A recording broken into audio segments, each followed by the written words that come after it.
Hi friends, ఎలా ఉన్నారు? ఈరోజు సండే కదా, సో శనగ చెట్లు కొన్ని వేసామండి కొద్దిగా. దాన్ని పెరికేద్దామని చెప్పి వచ్చామన్నమాట.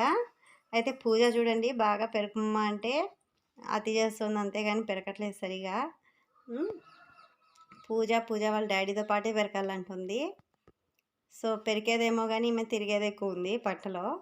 చూడండి, ఒక చెట్టు పెరకలేదు, అప్పుడే కాయలు టేస్ట్ చేసేస్తుంది అనమాట. మేమైతే ఎర్రవి వేసామండి గింజలు. చూడండి ఎంత బాగున్నాయో, రెడ్గా ఉన్నాయి. చూసారా, గింజ కూడా బాగా వచ్చింది. అయితే వానలు లేక పంటే సరిగా రాలేదనమాట, కాయలు తక్కువ ఊరాయి. మేము ఒకరే చేయలేమని చెప్పి మా పల్లెలో ఇంకా కొంతమంది పిల్లల్ని తీసుకొచ్చాము మాతో పాటు.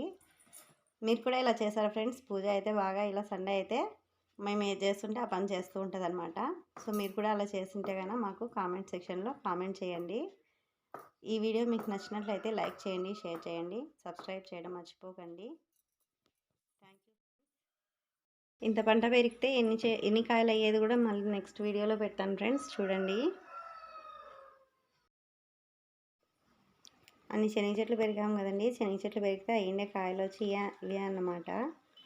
ఇన్ని కొద్ది కాయనే అయ్యాయి.